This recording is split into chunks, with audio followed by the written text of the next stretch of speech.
de hoje. Lição número 3.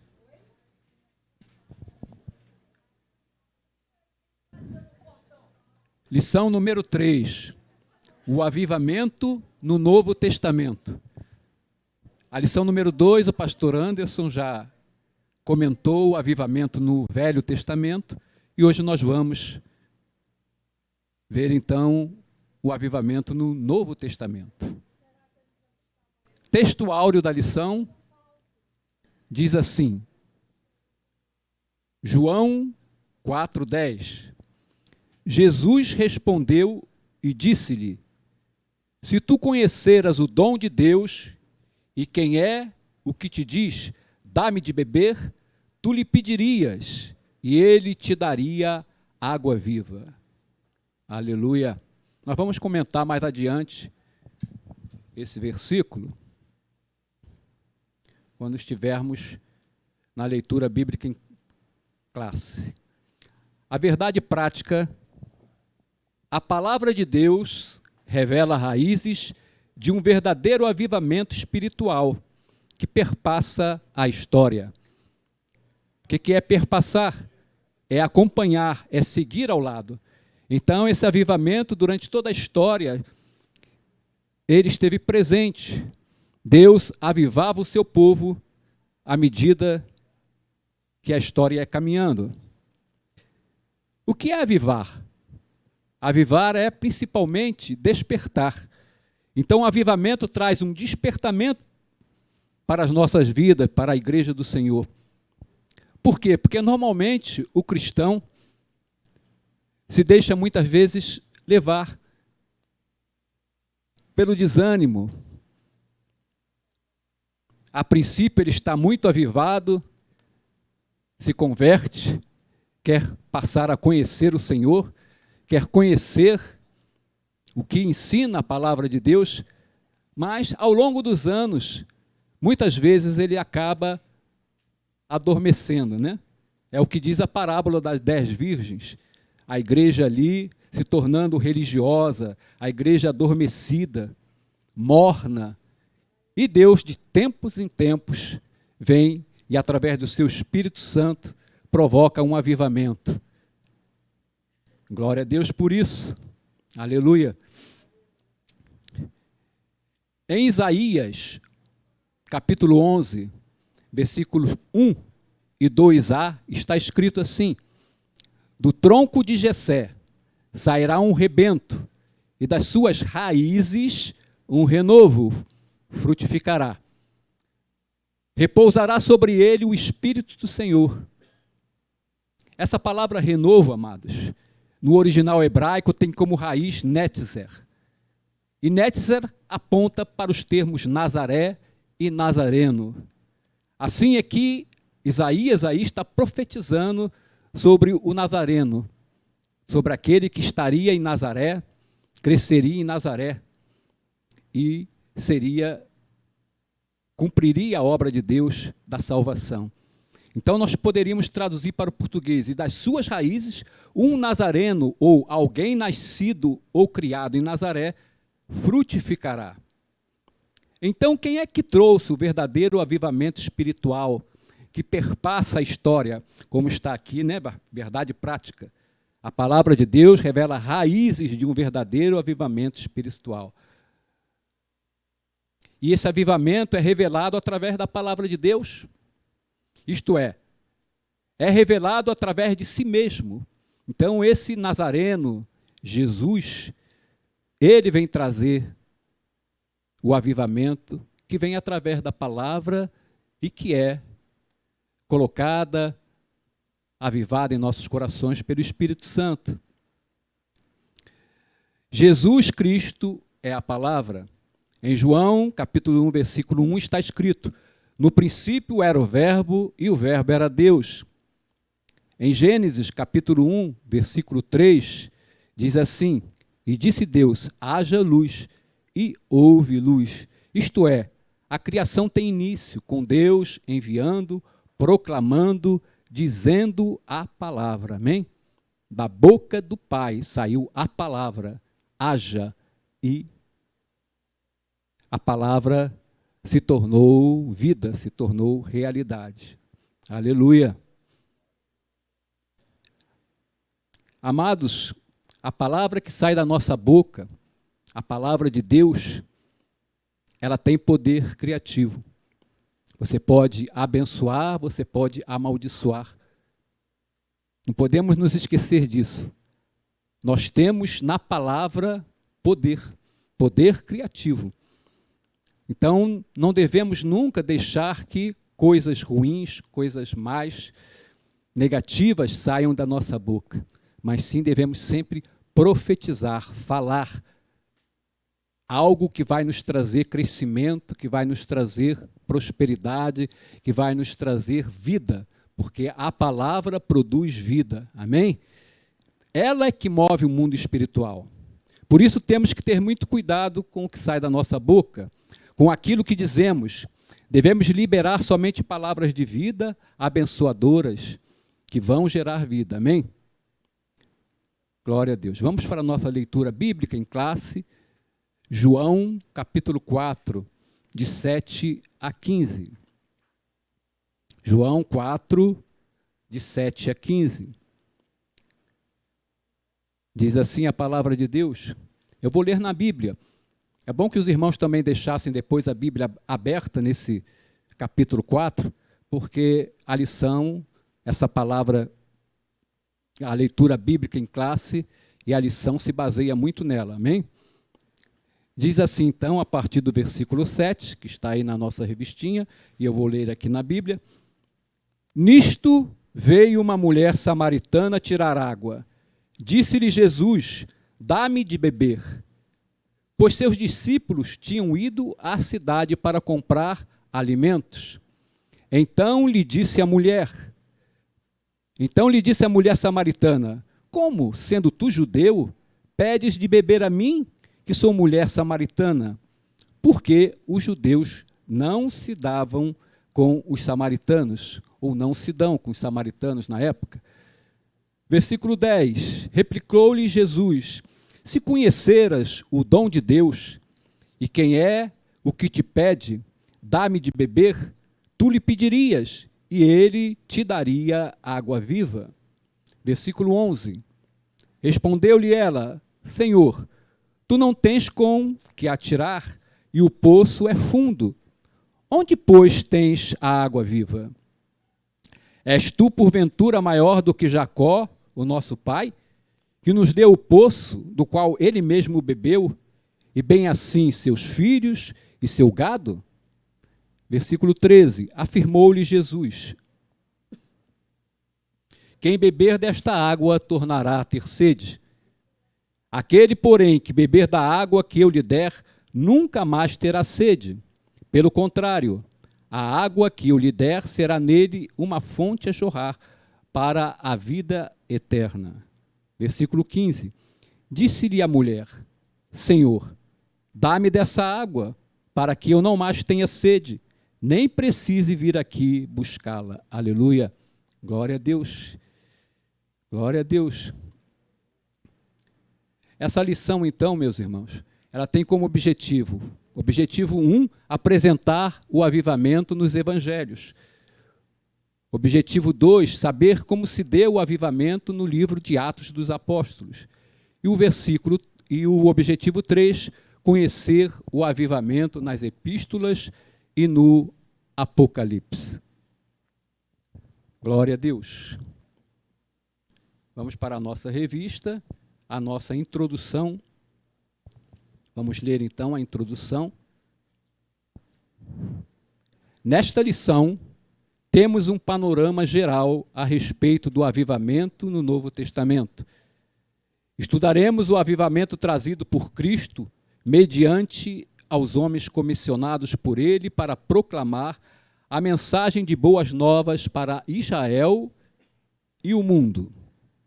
Desse modo, nosso Senhor trouxe a mais poderosa mensagem que os homens ouviram, a mensagem do reino de Deus. Os apóstolos do Senhor transmitiram essa gloriosa mensagem por meio de epístolas e livros. Aleluia! Então, amados, nós percorreremos, comentário, né? Nós percorreremos os evangelhos, o livro de Atos dos Apóstolos e as epístolas, concluindo com o livro de Apocalipse. Sabemos que são nos ensinos de Jesus que encontramos a mais poderosa mensagem de Deus para a humanidade, capaz de transformar o mais vil pecador e acender a chama divina do Espírito Santo. Os apóstolos comissionados pelo Senhor e revestidos de poder levaram esta mensagem poderosa às nações, pois todo avivamento tem como motivação a pregação do Evangelho e como resultado a conversão de pecadores. Amém? Então, se há avivamento, nós somos tomados pelo Espírito do Senhor para pregar o Evangelho, para levar a mensagem de salvação. E vamos ver acontecer aí muitas vidas convertidas. Então a igreja tem que sair, tem que se mover na direção do Espírito Santo para que haja conversões, para que o reino de Deus seja chegado a essas pessoas que ainda hoje não conhecem o Senhor e estão perdidas nesse mundo de pecadores. Amém? Basta ver os textos de Atos dos Apóstolos, onde em um só dia 3.000 pessoas foram convertidas, após o discurso de Pedro, logo em seguida ao seu batismo com o Espírito Santo.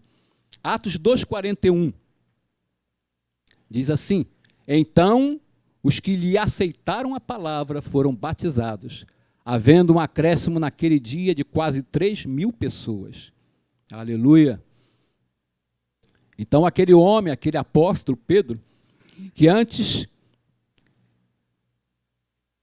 depois que Cristo foi crucificado e morto, com os demais apóstolos viviam escondidos, temerosos, com medo também de serem presos, após receberem o batismo com o Espírito Santo, foram totalmente transformados. E, imbuídos de uma coragem, de um destemor, começaram a pregar a palavra de Deus. E Deus começou a fazer aquilo que havia prometido a Pedro. Vem comigo, porque você será pescador de homens. Antes ele era pescador de peixes, mas agora os peixes que cairiam na sua rede, na rede do evangelho da palavra, seriam homens. Aleluia! Aquele homem foi transformado, Pedro foi transformado, e os demais apóstolos também, após receberem o batismo com o Espírito Santo. Glória a Deus. Deus é imutável. E o Novo Testamento nos revela o plano dele para as nações e o seu desejo de que a igreja, de maneira avivada, cumpra com a sua missão proclamadora, anunciando o reino de Deus até que Cristo venha. Vamos para o tópico 1 na nossa revista, o avivamento nos evangelhos. O Novo Testamento é a revelação última de Deus para o mundo. Abordamos primeiramente o avivamento em João, pois sua mensagem é a mais objetiva da parte de Cristo para uma missão gloriosa entre os homens. E tem o avivamento em João.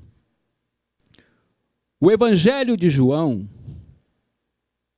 foi escrito entre os anos 80 e 95 depois de Cristo. Sua abordagem difere dos outros evangelhos, dos outros evangelhos ou dos outros evangelistas. Daí não considerarmos esse evangelho um livro sinótico. O que é sinótico? Sinótico vem do hebraico besorá, ou do grego evangelion, quer dizer boas novas. Literalmente, eis o que significa este vocábulo, o que de um só golpe de vista abrange várias coisas. Assim são chamados os 3 primeiros evangelhos. Embora enfoquem a vida de Jesus por diferentes prismas, Mateus, Marcos e Lucas, porque João não é um evangelho sinótico, eles proporcionam em virtude de suas semelhanças. Então, Os sinóticos, Marcos, Mateus e Lucas, são muito semelhantes.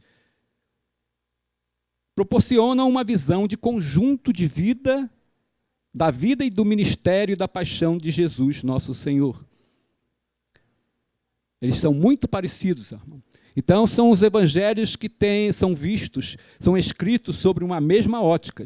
Os 3 evangelistas escreveram os seus evangelhos com uma mesma ótica. Por isso, eles são muito semelhantes. Amém? Aleluia.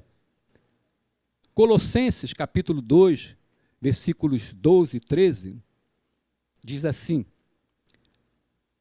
tendo sido sepultados juntamente com ele no batismo, no qual igualmente fostes ressuscitados, mediante a fé no poder de Deus que o ressuscitou dentre os mortos.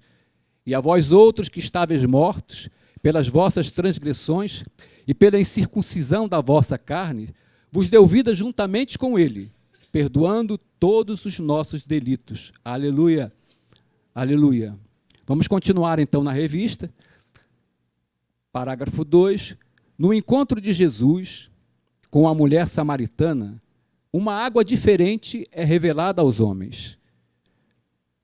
João 4,14 diz: mas aquele que beber da água que eu lhe der, nunca terá sede, porque a água que eu lhe der se fará nele uma fonte de água a jorrar para a vida eterna. Esse versículo é o resumo da missão redentora de Jesus: preencher o vazio da alma com a salvação. E é a nossa missão também. Missão que foi passada para os apóstolos, para os seguidores de todas essas gerações antes da nossa, e também é para nós. Então, para sanar as necessidades espirituais e emocionais do ser humano, só Jesus pode fazer isso.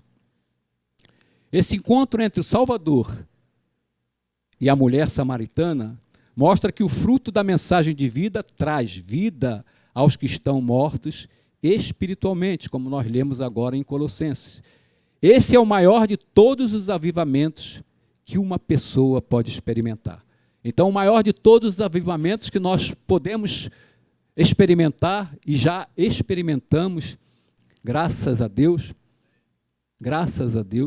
você pode agradecer ao Senhor, é a salvação, é a conversão a Cristo, a salvação e a conversão das nossas almas. Comentando então a respeito aqui desse trecho tão lindo de Jesus com a mulher samaritana, quem eram os samaritanos? Samaritanos eram uma raça mista, eram uma mistura, parte judia e parte gentia. E como isso se deu? Assim eles eram considerados emigrantes, gentios que não pertenciam à terra, e os judeus os desprezavam. Em Samaria, eles tinham um sistema religioso próprio, que rivalizava com a fé ou as afirmações, as crenças dos judeus. Aleluia! Mas eles acreditavam na vinda do Messias, como nós podemos ver no versículo 25. Vamos lá em João, por isso que eu pedi para deixar a Bíblia aberta, nesse capítulo 4. Versículo 25, está escrito assim: eu sei, respondeu a mulher, que há de vir o Messias, chamado Cristo. Quando ele vier, nos anunciará todas as coisas. Aleluia. Então, os samaritanos criam no Messias, que haveria a vinda de um Messias, através do povo judeu. Jesus precisava passar ali em Samaria? É o que diz o texto, que nós lemos. Aleluia. Vamos lá, vamos confirmar aqui. Aleluia.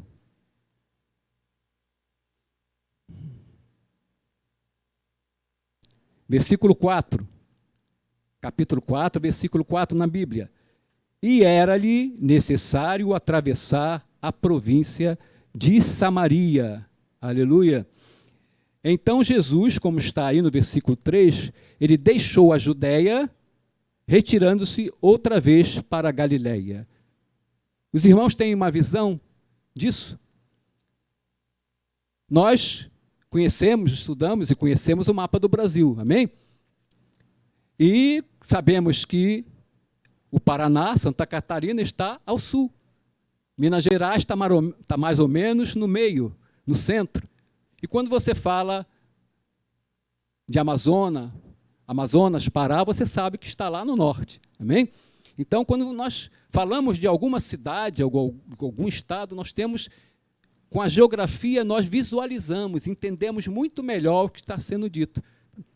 Nós vamos mostrar aqui o mapa. É um esboço, tá? Não é um mapa, é um esboço que eu fiz mais ou menos, para nós nos situarmos, amém? Deixa eu pegar aqui a canetinha aqui.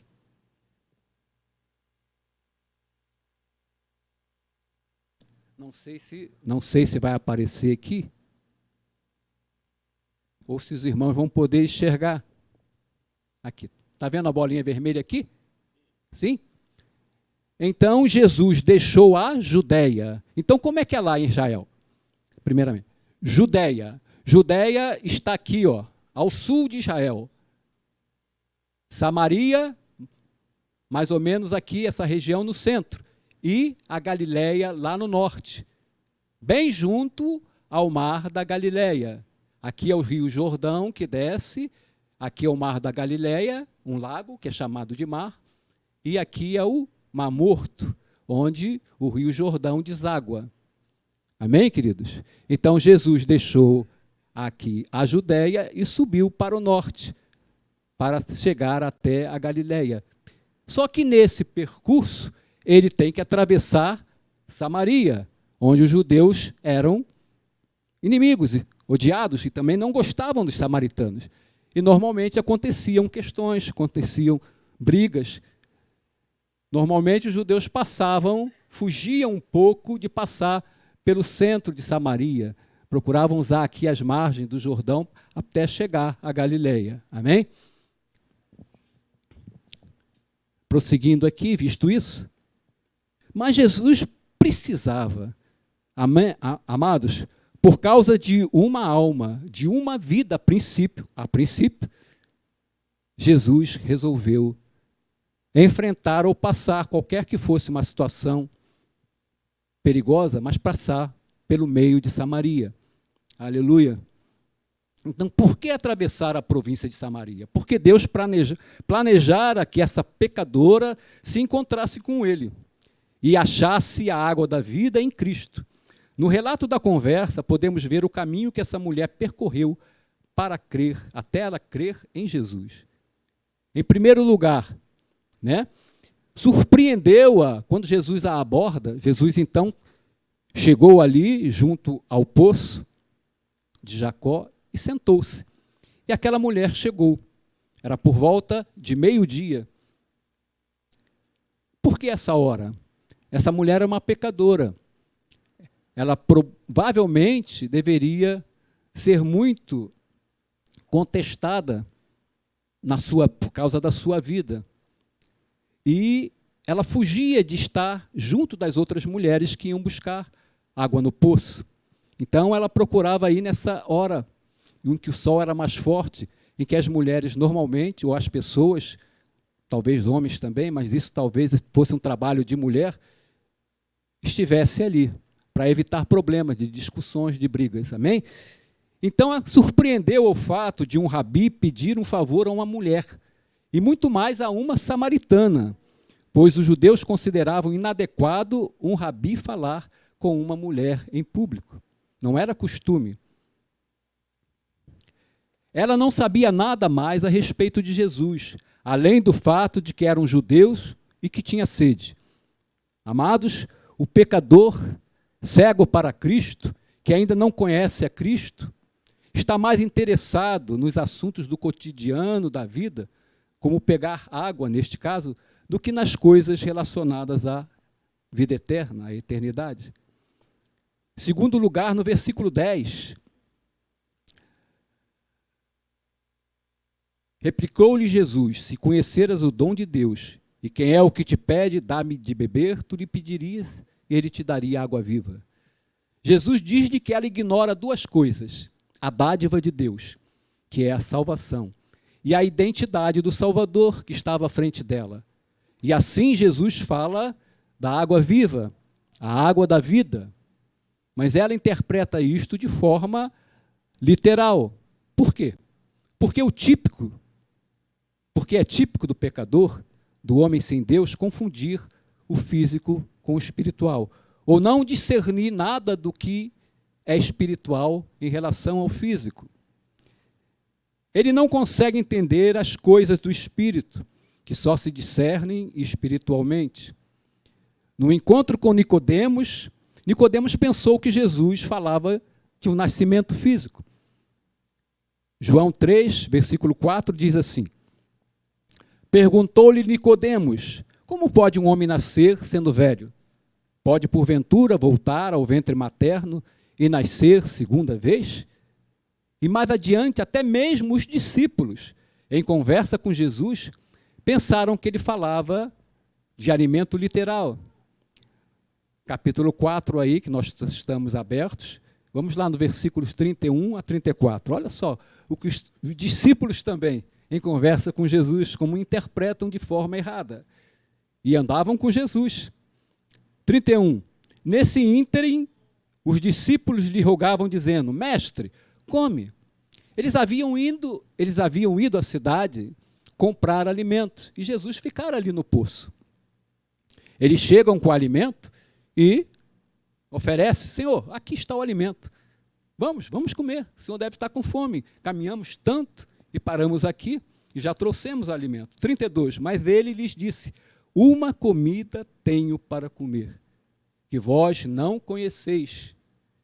Diziam então os discípulos uns aos outros: ter-lhe-ia porventura alguém trazido o que comer? 34.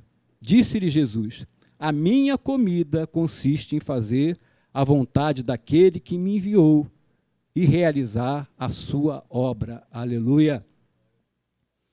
Aleluia. Jesus diz que as coisas do mundo não satisfazem e que sem Cristo os homens sempre tornarão a ter sede. Apresenta então uma parábola. Aleluia. Perdão. Então eles pensavam também, como a samaritana, que ele estava tratando de um alimento literal, mas Jesus estava falando de outra coisa. Então, como com a samaritana, as coisas do mundo não satisfazem, que sem Cristo os homens sempre tornarão a ter sede, isso que ele estava mostrando a ela. Então, amados, também na parábola do rico do Lázaro, deixa isso claro. Nesta vida, o homem rico sentia sede. Depois dos prazeres físicos, sentiu sede de novo, depois que estava no Hades. Só Jesus possui a água viva, a água da vida que pode matar a nossa sede. Amém? Jesus promete que a água da vida brotará em nosso coração e nos manterá sempre revigorados e satisfeitos. Prosseguindo então no texto, ainda confusa, a mulher pediu desta água, mas sem entendimento ainda. Na verdade, foi uma resposta mais emocional, uma resposta superficial. Mas, no prosseguimento da conversa, Cristo vai conduzir a mulher a ver-se frente a frente com os seus pecados, ao mostrar interesse pela água viva, embora ela estivesse confusa ainda a respeito disso. A ordem de Cristo, vai, chama teu marido, tinha o objetivo de avivar a consciência dela e de forçá-la a encarar os seus pecados. Forçá-la a encarar, pois a pessoa que esconde os pecados não pode ser salva. Então Jesus avivou a consciência dela para que ela visse, entendesse que era uma pecadora. Pois a pessoa que esconde os seus pecados não pode ser salva. Se você não confessar, se você não se arrepender, sem arrependimento não há salvação. Amém, amado? Olha o que diz Provérbio 28, versículo 13. O que encobre as suas transgressões jamais prosperará, mas o que as confessa e deixa alcançará misericórdia. E a mulher tenta mudar o rumo da conversa, pois ela não se sentiu, então, assim confortável com os seus pecados haverem sido expostos por Jesus. Ela, como os pecadores condenados de hoje, começa então a argumentar a respeito de diferenças de religião. Então ela pergunta: onde devemos adorar?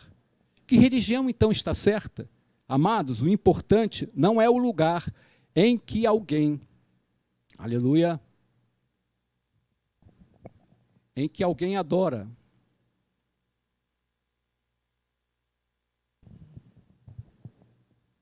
Mas sim a atitude do coração e da mente. Não é o lugar onde você adora que importa. Não é você estar lá fora, não é você estar aqui dentro, mesmo na igreja do Senhor. Não importa. A atitude do nosso coração é o que importa para Deus.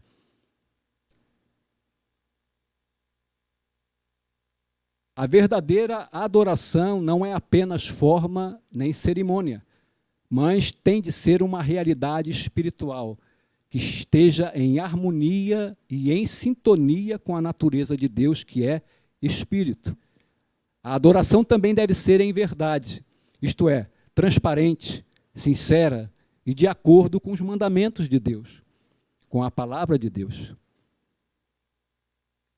Jesus então revela à samaritana que o importante é conhecer o Pai e que isso acontece apenas por meio da salvação e que esta pertence aos judeus. Assim, ele a fez enfrentar seus pecados, seu desejo por satisfação e ver o vazio da sua fé religiosa. Amém, queridos? No versículo 25, o que diz aqui? Eu sei, respondeu a mulher, que há de vir o Messias chamado Cristo. Quando ele vier, nos anunciará todas as coisas. Então, finalmente, os olhos dela abrem-se para a pessoa e para a autoridade da palavra de Cristo. E o avivamento vem pela fé na palavra gerada pelo Espírito Santo. Ela crê nele e é salva. Tanto que ela prova a sua fé, tornando-se uma missionária ao dar testemunho público às pessoas em sua cidade. E com certeza estas conheciam o caráter da samaritana. E por isso, essas também passam a crer nele. Eles percebem, então, que houve uma mudança. Aquela mulher, como Pedro lá, após a morte de Jesus, se escondia, vivia separada. Ela, após receber a mensagem de Cristo, crer nele, receber a água da vida, receber o Espírito do Senhor, ela se torna uma missionária. Ela não se esconde mais, ela volta à cidade e começa a falar o que havia acontecido com ela. E eles, o povo da cidade, nota a transformação operada na vida dela. A transformação operada pelo Senhor. Aleluia! E observe o testemunho final desses crentes. Este é verdadeiramente o Salvador do mundo. Está lá no final do capítulo 4.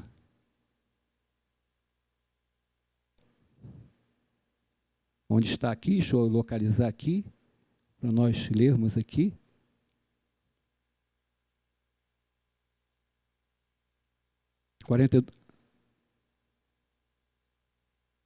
Sim, 42, versículo 42.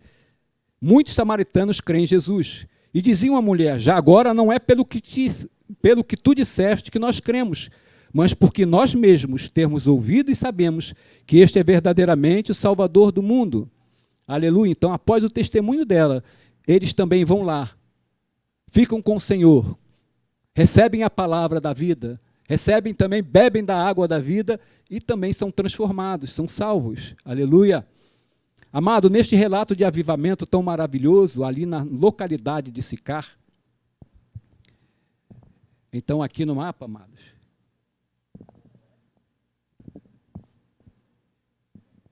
aleluia. Não. Então eles estão aqui, aleluia. Jesus para aqui, né? Cadê o...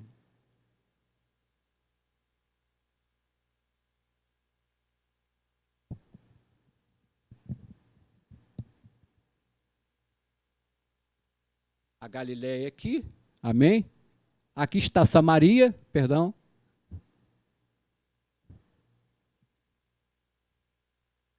Aqui está a cidadezinha, esse pontinho aqui, Samaria, e aqui está Siquém. Sicar era mais ou menos aqui, nesse intervalo entre as duas cidades. Aqui está o Monte Gerizim, e aqui mais adiante o Monte... Como é que é? Ali não estou lendo direito. Depois eu vejo lá no mapa ali melhor. Amém?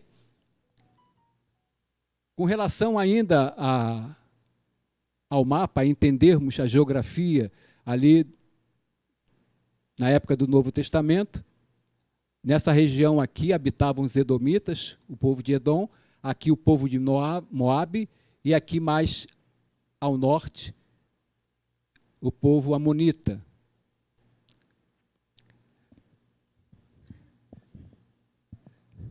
Aleluia.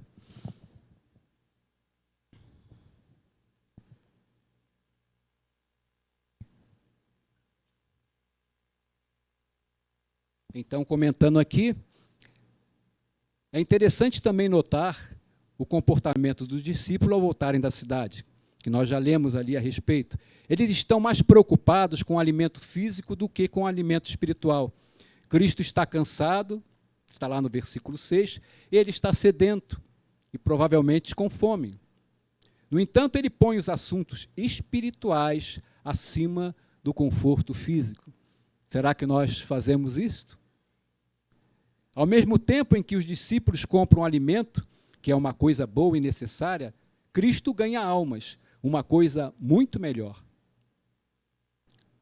Antes de dar prioridade a si mesmo e saciar a sua fome física, ele escolhe primeiro saciar a fome e a sede espiritual daquela outra vida, porque uma vida para Deus vale mais do que o mundo inteiro, amém?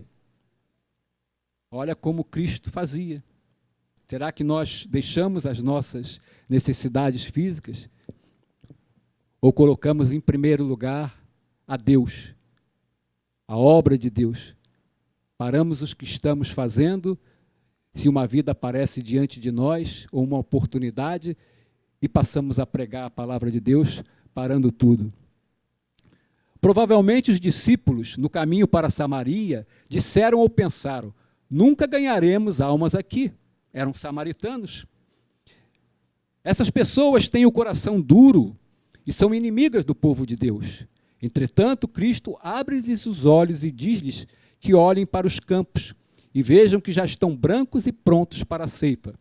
Ele lembra-os de que todo o povo de Deus deve trabalhar junto na colheita do campo, alguns no plantio, outros na ceifa. E não se preocuparem, porque o crescimento da semente vem de Deus.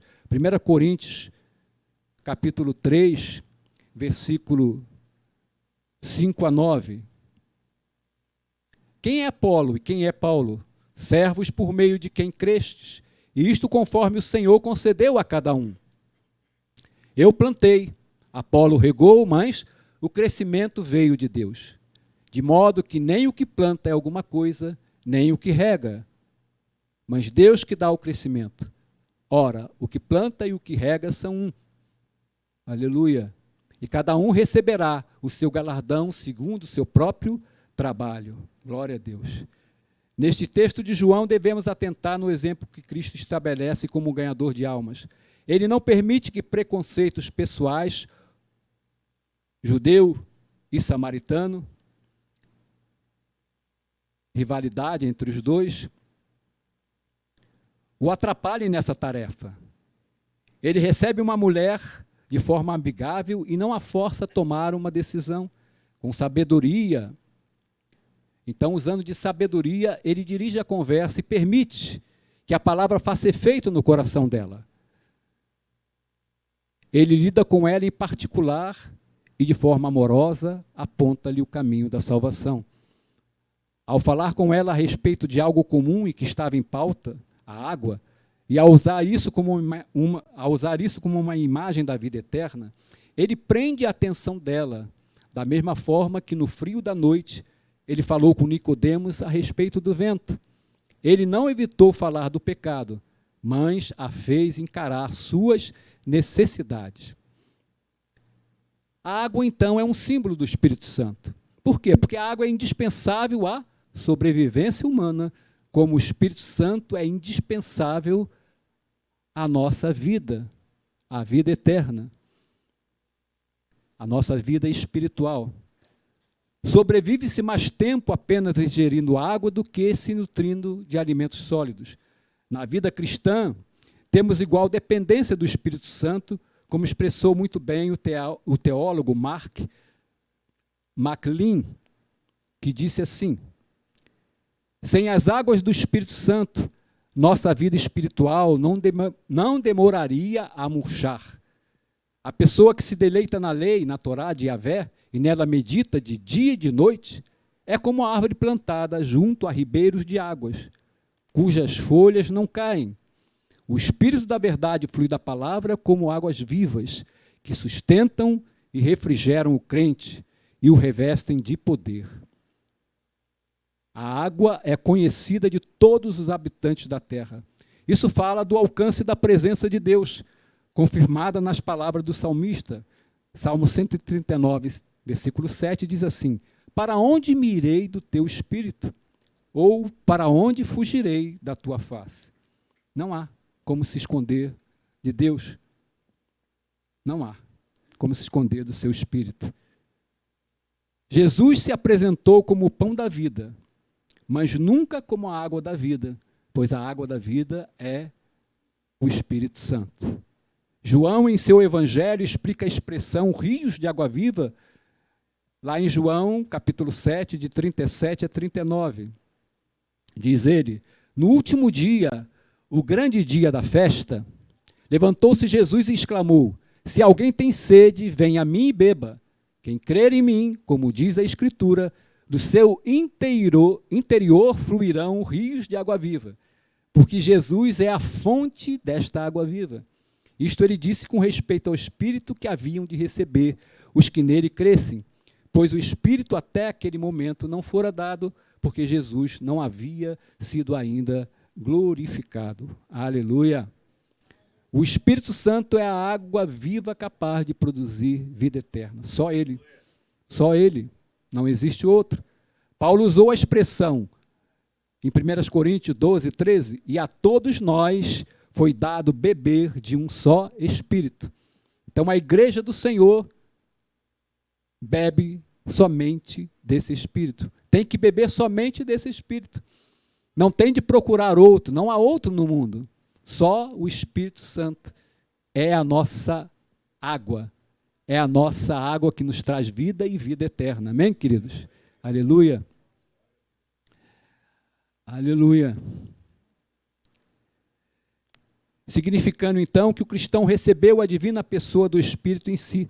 E, em consequência disso, desfruta de todos os benefícios do ministério do Consolador. A água também pode simbolizar a palavra de Deus, que produz vida. Está lá em João 3,5. E que purifica também. Está em João 15,3. Aleluia.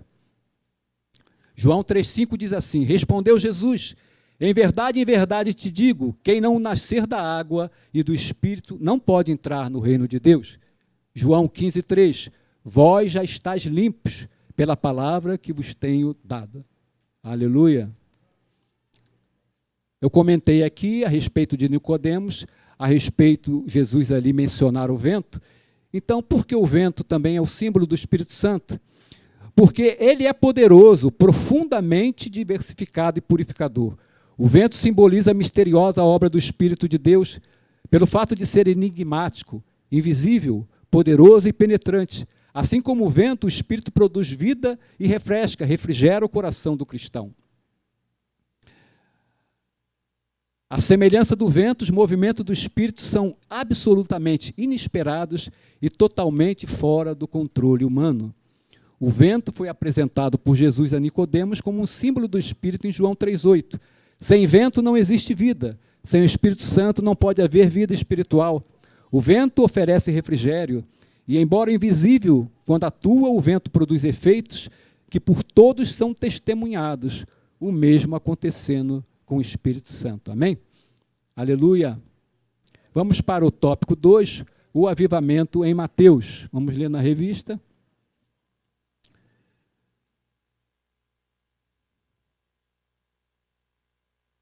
Item 2, o avivamento em Mateus. O Evangelho de Mateus foi escrito cerca de 60 depois de Cristo. É considerado o Evangelho do Reino ou o Evangelho do Rei. As expressões reino dos céus, reino ou reino de Deus aparecem mais de 30 vezes no texto. Por quê? Porque esse Evangelho foi escrito para o povo judeu, que conhecia a palavra de Deus. E esperava o Messias, como nós vamos ver aqui. O propósito primário de Mateus é revelar aos judeus e depois ao mundo que Jesus é o Messias prometido no Antigo Testamento, por meio dos profetas. Assim, Mateus revela o real avivamento que o mundo poderia vivenciar. Mateus, capítulo 4, de 13 a 17, diz assim: E deixando Nazaré, foi morar em Cafarnaum, situada à beira-mar, nos confins de Zebulon e Naftali, para que se cumprisse o que fora dito pelo intermédio do profeta Isaías. Terra de Zebulon, terra de Naftali, caminho do mar, além do Jordão, Galiléia dos gentios. O povo que jazia em trevas viu grande luz, e aos que viviam na região da sombra da morte, resplandeceu-lhes a luz. Daí por diante passou Jesus a pregar e a dizer: arrependei-vos, porque está próximo, ou é chegado, o reino dos céus. Aleluia. Comentando aqui esse texto de Isaías, olha o que disse o profeta Isaías, capítulo 9, versículos 1 e 2. Mas para a terra que estava aflita, não continuará a obscuridade. Deus, nos primeiros tempos, tornou desprezível a terra de Zebulon e a terra de Naftali, mas nos últimos tornará glorioso o caminho do mar, além do Jordão, Galiléia dos gentios.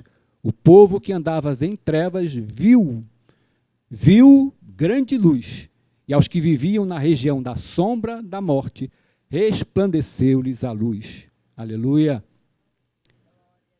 Esta profecia, queridos, referia-se então ao reinado do Messias, um reino futuro. O ministério de Jesus na Galiléia foi um sinal do que estava por vir. Viu aqui, o profeta, sob a inspiração do Espírito Santo, descreve um acontecimento futuro, como se já houvesse acontecido. A palavra luz remete às bênçãos, à presença e à revelação de Deus encarnada na pessoa de Jesus, porque ele veio como a luz do mundo.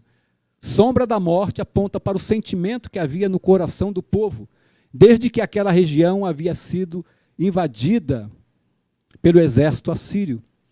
E houve ali muita mortandade, muita morte. As trevas tomaram conta daquela região. O mapa, vamos lá no mapa dar uma olhadinha.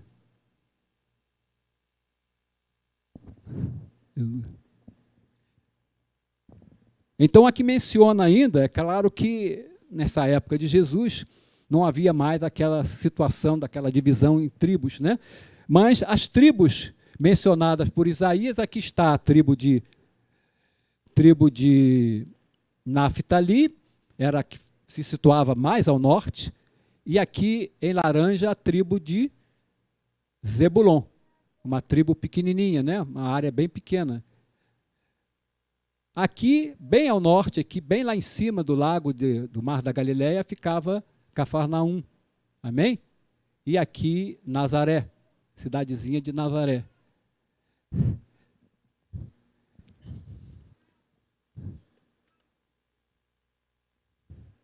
Então, Cafarnaum localizava-se na costa ocidental do Mar da Galileia, bem lá em cima, bem ao norte do Mar da Galileia, na fronteira das duas antigas tribos de Zebulon e Naftali, que foram as áreas que mais sofreram ao sentirem o impacto das invasões assírias, quando eles invadiram Israel.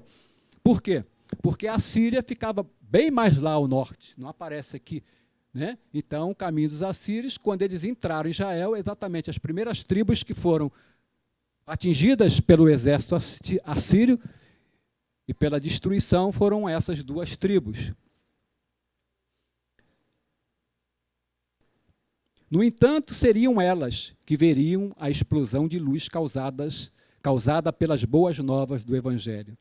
A chegada de Jesus ali cumpriu com a profecia de Isaías, de que essas tribos do norte, que haviam sofrido cruelmente, seriam libertadas dos seus medos ao conhecerem a verdade que liberta.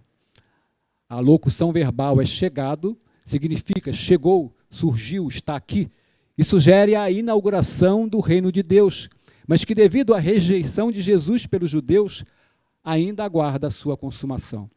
A frase "desde então começou Jesus" marca uma direção fundamental no Evangelho. Jesus vai começar a trazer, a revelar as boas novas, as boas notícias da salvação. Marca o início de um grande avivamento naquelas terras de Israel, através da palavra feita carne, da chegada da luz àquelas terras, pois ele é a luz que começaria a se manifestar, porque ele mesmo se revelou como a luz do mundo. E toda a obra da criação realizada por Deus começa pela manifestação da luz. Gênesis 1:3 disse Deus, haja luz, e houve luz. Então aqui Jesus vai iniciar uma nova criação, a criação do novo homem, moldando-o com a sua palavra. Lá em Gênesis, quando Deus forma o homem, cria o homem, Deus moldou primeiro o barro, para depois soprar o seu espírito nele.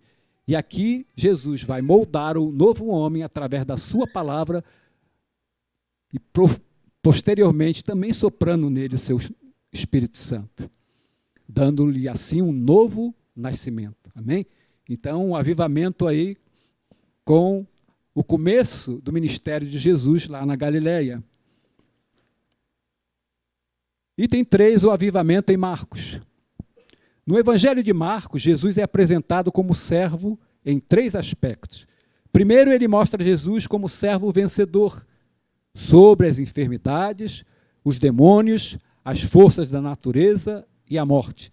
Segundo aspecto, o evangelista apresenta Jesus como servo sofredor, maltratado pelos líderes judaicos, pelos sacerdotes, traído por Judas, um de seus discípulos. Aleluia. Marcos, capítulo 14, versículo 10 e 11, diz assim: E Judas Iscariote, um dos 12, foi ter com os principais sacerdotes para lhes entregar Jesus. Eles, ouvindo-o, alegraram-se e lhe prometeram dinheiro. Nesse meio tempo, buscava ele uma boa ocasião para o entregar. Aleluia. Aleluia. Continuando então. Então, traído por Judas e humilhado pelos soldados romanos. Está lá em Marcos, capítulo 15, de 1 a 20. Eu não vou ler porque é um trecho muito grande. Depois os irmãos leiam em casa, amém? Terceiro, Marcos apresenta Jesus como servo triunfante. A mensagem do anjo às mulheres que foram ao seu túmulo afirma, Marcos 16, de 6 a 8, já ressuscitou, não está aqui. Assim, o Senhor, nosso Senhor, foi morto, mas ressuscitou triunfante, ao terceiro dia, vencendo a morte, o pecado e o maligno. Aleluia. Comentário, irmãos. A prisão, a crucificação e a morte de Jesus parecia que era o fim para os discípulos. Eles perderam toda a esperança, ficaram atemorizados e se esconderam, temendo serem presos e até mortos também. Tanto que Pedro chega a negar Jesus por 3 vezes, depois de afirmar para Jesus que estava disposto a morrer por ele e que jamais o negaria. Como Deus conhece o nosso coração, quando diz em Jeremias 17, versículo 9, enganoso é o coração do homem, mais do que todas as coisas, e desesperadamente corrupto. Quem o conhecerá? Aleluia. Qual de nós um dia não negou ainda Jesus? Amém?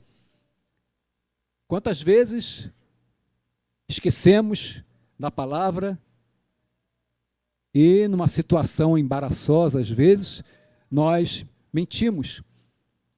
Quando mentimos, estamos negando a Jesus. Amém? Quando deixamos nos levar por algum pecado, estamos negando a Jesus. Porque confessamos o nosso pecado, prometemos a Jesus segui-lo e sermos fiéis a Ele, mas não conseguimos. Muitas vezes nós negamos ao Senhor. Mas como Pedro, eu creio que todos nós, depois meditamos e nos arrependemos, porque o Espírito Santo vem e nos consterna e não há outra saída do que nos arrependermos e pedirmos perdão para nos reconciliar com o nosso Salvador. Amém, queridos? Aleluia! Entretanto, ao terceiro dia, após ter sido sepultado, Jesus ressuscitou, vencendo a morte, o pecado, o mundo e a Satanás, cumprindo a profecia de Gênesis 3,15, trazendo um novo avivamento aos seus seguidores, deixando claro, de forma inequívoca, que ele era o Filho de Deus, o Messias prometido de Israel. Aleluia! Vamos para o item 4, o avivamento em Lucas.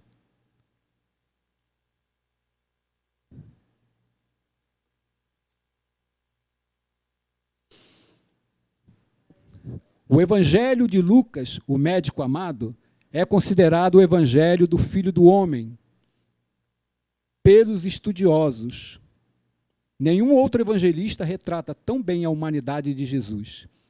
Lucas registra o nascimento singular do Salvador, bem como a mensagem dos anjos aos pastores. Um novo tempo que chegava para Israel e o mundo. Era o avivamento enviado dos céus. Aleluia! Colossenses 4:14 diz assim: saúdo-vos, Lucas, o médico amado, e também Demas. Lucas 19:10 diz assim: porque o Filho do Homem veio buscar e salvar o perdido. Comentando, o título Filho do Homem, utilizado por Lucas, ao se referir a Jesus, é mencionado 26 vezes no seu Evangelho. Esta expressão não apenas enfatiza a humanidade de Cristo, em contraste com a expressão Filho de Deus, que ressalta a sua divindade, mas também descreve Jesus como um homem perfeito, o homem ideal, o verdadeiro representante de toda a raça humana, o perfeito salvador da humanidade imperfeita. Amém, amados? Lucas 2, de 1 a 7 diz, texto belíssimo também, naqueles dias foi publicado um decreto de César Augusto, convocando toda a população do império para recensear-se. O primeiro recenseamento foi feito quando Quirino era governador da Síria. Lucas era muito preciso nas suas informações. Lucas coloca datas, coloca informações que os outros evangelhos sinóticos não trazem. Continuando, todos iam alistar-se, cada um à sua própria cidade. José também subiu da Galiléia, a cidade de Nazaré, para a Judéia, a cidade de Davi, chamada Belém, por ser ele da casa e família de Davi. Então, Nazaré, lá na Galiléia, lá ao norte, então José com a sua família, Jesus e Maria, José com Maria, e Maria estava grávida, ia ainda dar à luz a Jesus, sai lá de Nazaré e vem para o sul, até a Judéia. E essa cidade de Belém ficava um pouquinho abaixo de Jerusalém, bem nas proximidades de Jerusalém. Então, a fim de alistar-se com Maria, sua esposa, que estava grávida. Estando eles ali, aconteceu completarem-se os dias, e ela deu à luz o seu filho primogênito, enfaixou-o e o deitou numa manjedoura, porque não havia lugar para eles na hospedarias. Lucas capítulo 2, de 8 a 20. Vamos ler lá na tela? Não precisam abrir a Bíblia. Então havia naquela mesma região pastores que viviam nos campos e guardavam o seu rebanho durante as vigílias da noite. E o anjo do Senhor desceu aonde eles estavam, e a glória do Senhor brilhou ao redor deles, e ficaram tomados de grande temor. Ó, que aparição maravilhosa, irmãos. O anjo, porém, lhes disse: não temais, eis aqui vos trago boa nova de grande alegria, que o será para todo o povo. É que hoje vos nasceu, glória a Deus, na cidade de Davi o Salvador, que é Cristo, o Senhor. Isto vos servirá de sinal. Encontrareis uma criança envolta em faixas e deitada em manjedoura. E subitamente apareceu com o anjo uma multidão da milícia celestial. Que visão maravilhosa! Louvando a Deus e dizendo: glória a Deus nas maiores alturas, e paz na terra entre os homens a quem ele quer bem. E ausentando-se deles os anjos para o céu, diziam os pastores uns aos outros: vamos até Belém e vejamos os acontecimentos que o Senhor nos deu a conhecer. Foram apressadamente e acharam Maria e José e a criança deitada na manjedoura. E vendo, divulgaram o que lhes tinha sido dito a respeito deste menino. Aleluia! Todos que ouviram se admiraram das coisas referidas pelos pastores. Maria, porém, guardava todas estas palavras, meditando-as no coração. Voltaram então os pastores, glorificando e louvando a Deus por tudo o que tinham ouvido e visto, como lhes fora anunciado. Aleluia! Então, ali a chegada e a boas novas trazida àquele grupo de pastores pelos anjos, começou ali também um grande avivamento naquelas vidas, e eles provavelmente divulgaram em toda aquela religião ali, que ao redor da onde eles moravam, o que tinha acontecido. Coisa tremenda, aleluia.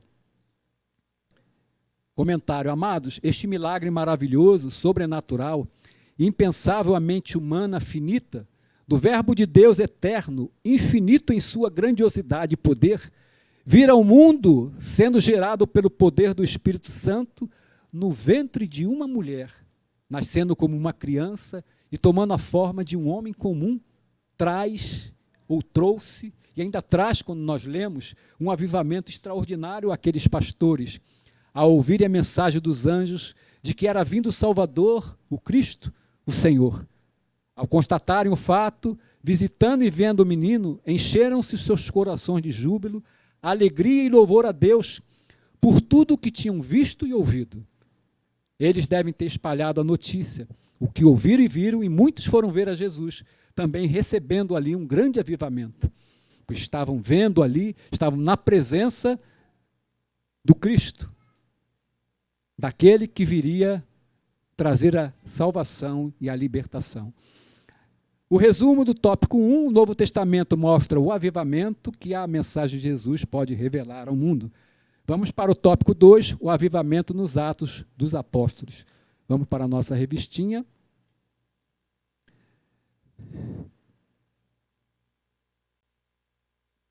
A mensagem do livro de Atos transcende a história da igreja primitiva. Ela mostra que o evangelho ultrapassou as fronteiras de Israel, chegando aos gentios de maneira impactante e avivada. Aleluia. Tópico 1.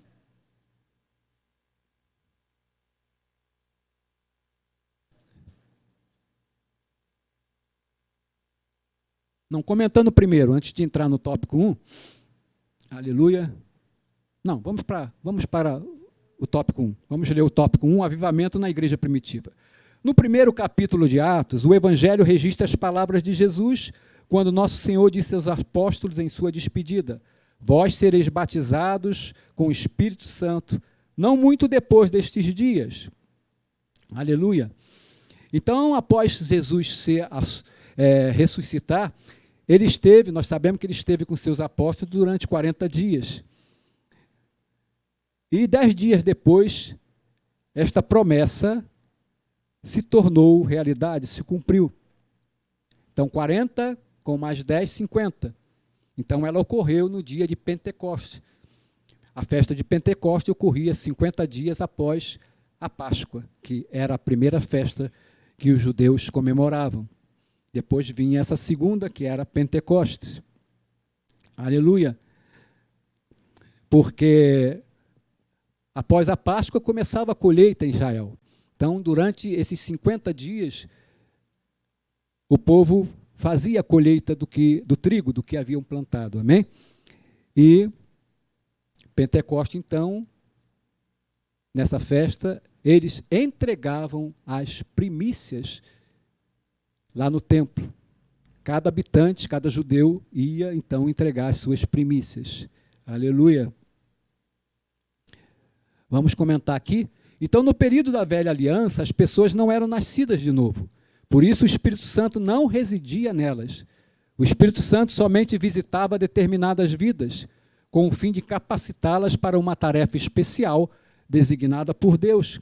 E, neste caso, estavam incluídos principalmente os profetas, os sacerdotes, durante uma época os juízes e os reis. Deus capacitava os seus servos, através do derramamento do seu Espírito Santo, quando estes recebiam a unção com o azeite, o óleo da unção.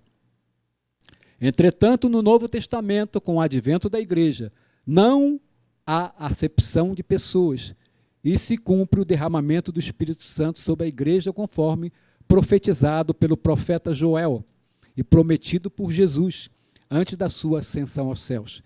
E este foi o maior avivamento ocorrido na história, porque o Espírito Santo desceu sobre 120 cristãos reunidos no cenáculo no dia de Pentecostes, quando então a igreja foi oficialmente estabelecida, revestindo-os de poder vindo do alto.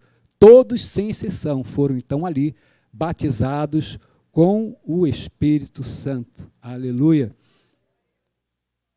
Então se nota, né, após o batismo com o Espírito Santo, a diferença, né, que ocorreu com aquelas 120 pessoas, principalmente com os discípulos de Jesus, os apóstolos, que após a sua morte se esconderam, ficaram com medo, não saíam, não faziam nada, e após Jesus ressuscitar, e principalmente agora, quando recebem o batismo com o Espírito Santo, eles são completamente transformados. Porque antes eles andavam com Jesus ao seu lado. Mas quando recebem o avivamento, quando o Espírito Santo desce, eles agora não tinham mais Jesus ao seu lado. Eles iriam caminhar com Jesus dentro deles. Amém? Agora Jesus estava dentro deles. Então daí o poder, daí a transformação, daí a coragem, o destemor para pregar a palavra de Deus. Jesus havia subido, mas na pessoa do Espírito Santo, Jesus permanecia agora com cada um. Antes Jesus estava só ao lado, não podia estar com cada um ao mesmo tempo, mas agora estava com cada um ao mesmo tempo. Amém? Tornando aquele grupo ali cheio de poder, cheio de dinamis, né? Se tornaram, passaram a explodir por todos os lugares que eles iam. Era uma dinamite perambulando ali pelas ruas, pelos locais de Israel e pelo mundo, que passaram também a divulgar a palavra de Deus por todo o mundo. Item 2, a descida do Espírito Santo. O batismo no Espírito Santo, registrado em Atos 2, é o cumprimento da promessa de Deus feita. Aleluia! Lá no ano de 835 a.C. por Joel. Esse evento trouxe um avivamento espiritual no nascimento da igreja. Antes da chegada do Espírito Santo, nosso Senhor reuniu os apóstolos e deu-lhes a grande comissão. Dias depois receberam o cumprimento da gloriosa promessa, quando foram cheios do Espírito Santo, para executar a grande comissão. Aleluia! Para pregar o Evangelho é preciso receber o avivamento que vem do alto. Aleluia! Comentando então, Joel, capítulo 2, 28 e 29, a maioria, todos creio que conhece, diz: e acontecerá nos últimos dias, diz o Senhor, que derramarei do meu espírito sobre toda a carne. Vossos filhos e vossas filhas profetizarão, Vossos jovens terão visões, e sonharão os vossos velhos. Até sobre meus servos e sobre as minhas servas derramarei do meu espírito naqueles dias e profetizarão. Atos capítulo 2, de 1 a 4. Vai se cumprir essa profecia de Joel. Ao cumprir-se o dia de Pentecostes, estavam todos reunidos no mesmo lugar. De repente veio do céu um som, como de um vento impetuoso. Então veio um som.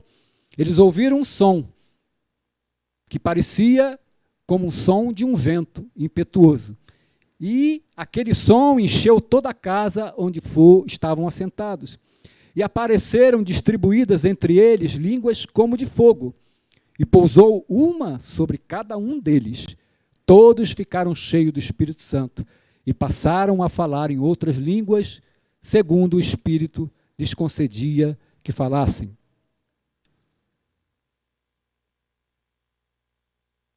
Só um adendo, não é daqui da lição, mas é uma passagem semelhança em seu entendimento. Veio um som como de um vento impetuoso. O que entrou ali na casa, no cenáculo, foi um vento? Foi um vento ou não?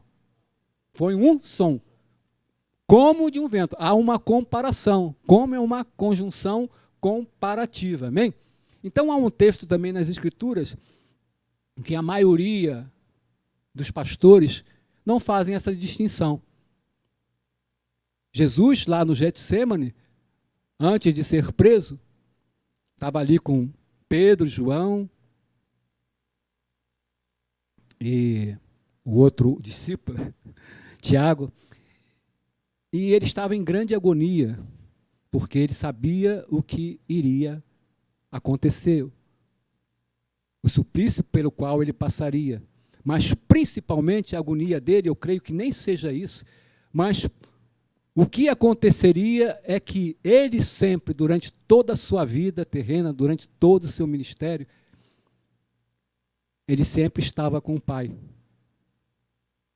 Eu e o Pai somos um. Toda obra que ele realizava, ele não trazia para si, mas dizia, o Pai que me ordenou. Essa obra eu cumpro porque o Pai me ordenou. E o maior agonia que ele passaria, porque ao levar os seus pecados de todos nós, de toda a humanidade na cruz, naquela hora o Pai se ausentaria dele. Ele ficaria sozinho, ele não mais estaria com o Pai. Então isso é que trouxe essa agonia a ele.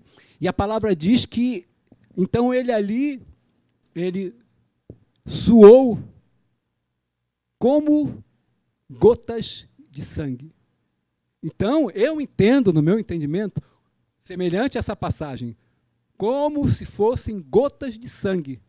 Então, eu creio que Jesus não suou, o suor dele não saiu em forma de sangue.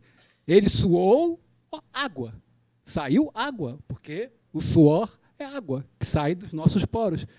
Mas era tão imensa, tão grande a agonia, que o suor dele saiu aos borbotões, saiu como se fossem gotas muito grandes, como quando você se fere, abre um talho na sua pele e o sangue começa a sair como borbotões e pinga no chão como, né, uma gota grande, uma gota pesada, grande. Amém, irmão? Então, esse entendimento, não sei se vocês o aceitam ou concordam comigo, mas é semelhante, é a palavra que diz. Como é uma conjunção comparativa. Amém? Mas vamos lá, vamos adiante. Continuando então. O fogo, amados, é um dos mais abrangentes símbolos do Espírito, devido às suas muitas propriedades e finalidades. João Batista que anunciou que Jesus batizaria com o Espírito e com fogo. No dia de Pentecostes, os discípulos viram línguas repartidas como que de fogo. Como que de fogo. Então também parecia como se estivesse fogo ali acima das suas cabeças, mas não era esse fogo que nós conhecemos, que nós tocamos e nos queimamos. Aleluia. O fogo refina, purifica, destruindo as impurezas e consumindo o que é frágil. O fogo representa na teofania divina, a manifestação da santidade e da grandeza de Deus. Êxodo, capítulo 3, versículo 2 diz: apareceu-lhe o anjo do Senhor numa chama de fogo. Ali, quando Moisés, então, tem essa experiência com Deus, no meio de uma sarça, Moisés olhou e eis que a sarça não se consumia. Bem como, então, também o fogo traz a ideia do cuidado, da proteção e da presença de Deus no meio de seu povo, como está lá em Êxodo 13, versículos 21 e 22. O Senhor ia diante deles, durante o dia numa coluna de nuvem, para os guiar pelo caminho. Durante a noite numa coluna de fogo, para os alumiar, a fim de que caminhassem de dia e de noite. Aleluia! E também o fogo, também aparece, então, dando uma ideia de julgamento divino. Em Êxodo 9, 24, diz: de maneira que havia chuva de pedras e fogo misturado com a chuva de pedras, tão grave qual nunca houve na terra do Egito, desde que veio a ser uma nação. Então, apesar de ser um elemento poderoso, o fogo pode ser apagado. 1 Tessalonicenses, capítulo 5, 19, diz: não apagueis o Espírito. Amém? Então, Deus nos recomenda que nós devemos manter o nosso fogo aceso. Nós somos uma nação de sacerdotes. E lá no Velho Testamento, durante a época do tabernáculo, ainda no deserto, cumpria aos sacerdotes, toda manhã, colocar óleo naquele castiçal, amém? Para que o fogo não apagasse. Era uma missão do sacerdote manter a chama acesa. Assim é conosco hoje também. Nós temos que manter a chama do Espírito Santo acesa. Porque na parábola das 10 virgens, aquelas 5 virgens que deixaram o azeite acabar, a chama apagou, extinguiu. E não deu tempo delas comprarem mais azeite. E se você estiver com a tua chama apagada, permitir que o Espírito extinga, é um sinal de que você está perdendo ou perdeu a tua salvação. Então, cumpre a nós, os sacerdotes do Senhor, a cada cristão, manter essa acesa, buscar este avivamento, buscar a presença do Espírito Santo. Amém, amados? Então, quando Paulo fez essa advertência, a igreja ainda não possuía a Bíblia completa, nem era uma instituição mundial. Havia uma dependência total da orientação do Espírito Santo, principalmente por meio de profecias. Se o Espírito fosse apagado, o progresso da igreja estaria comprometido. Amém? Sendo assim, o alerta paulino é válido, igualmente para hoje, uma vez que não se pode separar a vida da igreja da presença vivificadora do Espírito Santo. Em qualquer tempo, o fogo do Espírito deve ser mantido aceso. Amém, amados? Glória a Deus. Resumo do tópico 2, o livro de Atos dos Apóstolos nos mostra as condições para um avivamento verdadeiro. Tópico 3, vamos lá na lição, na nossa revista, o avivamento nas epístolas e no Apocalipse. Primeiro, nas epístolas paulinas, após a sua dramática conversão, o apóstolo Paulo passou por uma radical transformação de vida. De perseguidor, Deus o transformou em pregador e apóstolo e doutor dos gentios. Não por acaso ele escreveu 13 cartas entre igrejas e pessoas. Em suas epístolas destinadas às igrejas, podemos destacar temas como a justificação pela fé em Romanos, a salvação em 1 e 2 Coríntios, a transformação do corpo por ocasião da volta de Jesus em 1 e 2 Tessalonicenses, o advento da alegria dos salvos em Filipenses. Todavia, e especialmente, vale destacar o apelo do apóstolo aos Efésios: mas enchei-vos do Espírito. Esse apelo continua a ecoar atualmente. Então, comentando, a verdadeira alegria da salvação, de saber que o seu nome está escrito no livro da vida, só pode ser vivenciada pelo crente avivado, cheio do Espírito Santo. Pois só ele pode ter o testemunho do Espírito acerca da sua salvação. O crente que busca estar sempre cheio do Espírito Santo é um crente avivado. É um verdadeiro adorador, o qual Deus busca e vai usar para pregar a salvação aos perdidos que ainda não conhecem a Deus. Como está, amados, o seu nível de relacionamento com o Espírito Santo? Como está o nível de azeite na sua lâmpada? Você tem buscado seguir a recomendação bíblica para se encher dele diariamente? Ou tem negligenciado e permitido que o fogo esteja se extinguindo, esteja quase apagado na sua vida? O Senhor nos conclama nesta manhã: arrependei-vos e tornai-vos a mim, e enchei-vos do Espírito. Amém, amado? Jesus está voltando. Jesus está a portas. Aleluia. Vamos para o item 2, nas epístolas gerais ou universais. As epístolas universais apresentam 8 documentos. Aparentemente, sem perspectiva avivalistas, elas revelam princípios que dão suporte à verdadeira vida cristã. Essas epístolas revelam a supremacia de Cristo em todas as esferas da vida, o valor da fé e da salvação, acompanhadas de boas obras, o valor da santificação e do amor de Deus, derramados nos corações dos salvos. Esses princípios apontam para uma vida cristã avivada.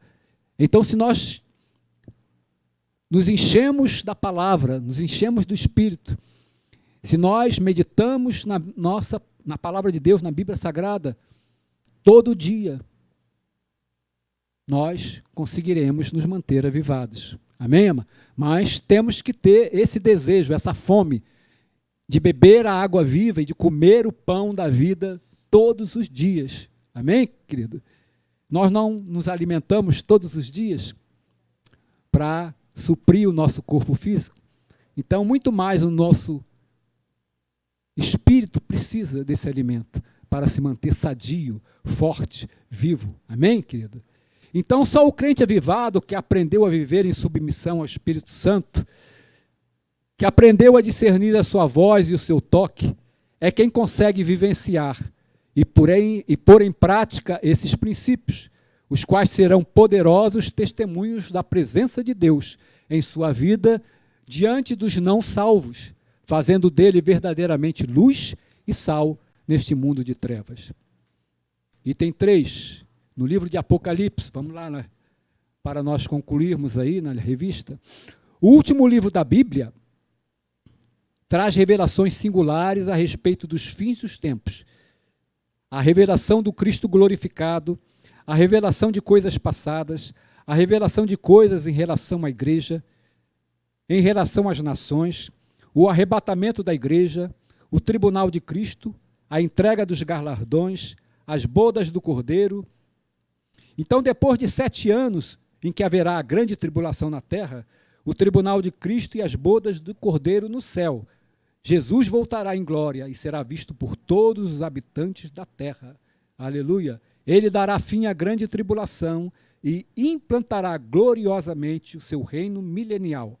Nesse dia, o mundo viverá o maior e o último avivamento da história. Comentando, aleluia!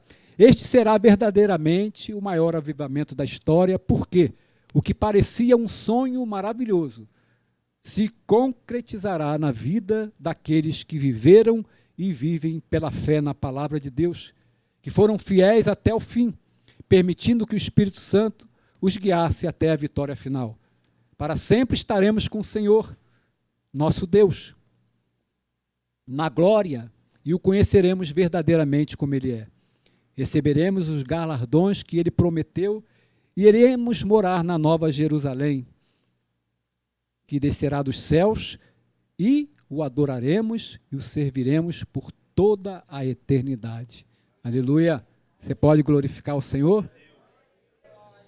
Apocalipse, capítulo 1, versículo 7, diz: Eis que vem com as nuvens. Aleluia, amém? Olha aí a imagem da coluna de nuvem, amém? A coluna de nuvem acompanhava o povo de Deus ali durante toda a travessia do deserto. E quando o povo de Deus, a igreja, for retirada, Jesus estará lá na coluna de nuvem nos esperando. Ele estava presente ali na coluna de nuvem, ali havia o fogo e havia a nuvem, que simbolizam a presença de Deus, a presença do Espírito Santo. E todo o olho o verá, até quantos o trespassaram, e todas as tribos da terra se lamentarão sobre ele. Certamente. Amém, amém. O resumo do tópico 3, o avivamento também é encontrado nas epístolas e no Apocalipse. Vamos para a conclusão, na nossa revistinha. Então, o Novo Testamento é a revelação de Deus para a sua igreja e a mensagem de salvação para toda a humanidade. Por isso, ao longo desse divino documento, podemos perceber a vontade de Deus para um avivamento genuíno no seu povo. No geral, o Novo Testamento revela o plano de Deus para o mundo, bem como suas diretrizes, para que a igreja exerça de maneira avivada a sua missão na terra. Comentando então, para terminarmos, queridos, então nós podemos perceber nesta lição que ao longo de todo o Novo Testamento, a vontade de Deus foi sempre trazer um avivamento genuíno para o seu povo, a igreja. E Deus conclama a igreja de hoje para exercer de maneira avivada a sua missão na terra, de levar e pregar o Evangelho. Será que nós temos dado prioridade à proclamação do Evangelho, anunciando o reino de Deus, fazendo da realização da obra de Deus a nossa comida, como fez Jesus, e deixando de lado as nossas necessidades físicas e tudo aquilo que possa nos embaraçar, como Jesus fez em relação à mulher samaritana, até que ela nascesse de novo? Onde tem andado o amor pelos perdidos em nossos corações? Temos deixado de olhar só para nós mesmos, enquanto tantas vidas estão sedentas para ouvir que Jesus as ama e há solução e salvação para elas? Verdadeiramente temos cumprido a missão que Cristo nos conferiu até que Ele volte? Eu e você estamos dispostos a reconhecer a necessidade de um avivamento em nossas vidas? Realmente eu e você temos desejado isto? Amados, Jesus está voltando. E chegou o tempo em que Deus quer realizar uma grande e final colheita, porque os campos já estão brancos, prontos para que venhamos a ter este privilégio de colhermos os nossos molhos com alegria, avivados pelo poder de Deus, cheios do Espírito Santo. Deus conta comigo e com você, com toda a sua igreja. Ele não faz acepção. Vamos repetir juntos a uma só voz? Vamos repetir juntos, amado? Senhor, aviva a tua obra em nossas vidas. Ensina-nos, Senhor. Compunge-nos, Senhor, a amar os perdidos, como Cristo nos amou, e enche-nos deste amor e do teu Espírito Santo, para que possamos ir a eles e manifestarmos a tua glória, a tua presença. Amém, queridos? Você pode dar um glória a Deus? Glória a Deus. Eu agradeço pela oportunidade, agradeço pela participação, ajuda da Mariana. Obrigado, pastor, pela sua confiança. Obrigado, pastora. Deus nos abençoe e nos dê uma tarde abençoada e que possamos estar aqui reunidos logo mais no culto ao Senhor. Amém?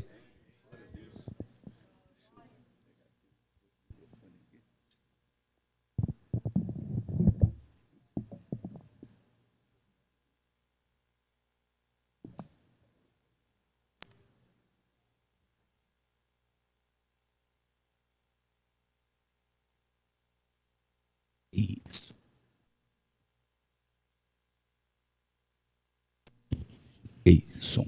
Ah. Glória a Deus. A paz do Senhor, igreja. Amém? Bom ver vocês. Vamos ficar de pé. Nós estamos aí todos os domingos pela manhã, com exceção do domingo passado, que foi carnaval. Nós estamos estudando sobre avivamento. E o avivamento, para acontecer, precisa haver a renovação. Então, a igreja, quando se reúne, ela é renovada para que nós possamos praticar o avivamento que Deus espera de cada um de nós. E o que é avivamento? A própria palavra fala que é a vida. Então, a vida precisa sair da igreja. Nós precisamos colocar essa vida para fora. Então, nós somos fortalecidos e avivados e renovados pelo Senhor para podermos lançar a vida, profetizar a vida, pregar a vida, né, e alcançar os pecadores dos quais nós éramos, né? Nós estávamos lá. E alguém pregou para nós, alguém levou essa palavra para nós, alguém que era renovado, alguém que estava fortalecido pelo Espírito Santo e foi fazer o avivamento. A igreja primitiva, lá em Atos 8, ela precisou sair para viver o grande avivamento em Samaria. Então, nós precisamos buscar essa renovação. Muitas pessoas confundem o avivamento com a renovação. A renovação é aqui dentro. Das quatro paredes, nós somos renovados, somos fortalecidos para podermos fazer como Filipe fez. E como tantos outros, né? Paulo e Silas, Paulo e Barnabé, enviados para poder pregar o Evangelho. Então, nós precisamos sermos renovados para podermos viver o verdadeiro avivamento. O verdadeiro avivamento é salvação. Amém, querido? É salvação de vidas. E nós vamos precisar fazer isso. Porque se nós estamos envolvidos como os remanescentes, né? A igreja que guarda a palavra, a igreja que ama a casa do Senhor, a igreja que ama um ao outro. Então, nós precisamos praticar isso, fazer isso acontecer na nossa vida, no nosso ambiente, por onde passarmos, em nome de Jesus. Então, eu quero que você busque um irmão, você que é varão, busque um varão, a varoa busca uma varoa, vamos orar, vamos pedir a Deus para avivar a nossa vida, em nome de Jesus, como temos feito todos os domingos, aqui, nesse período dessa revista sobre avivamento, sobre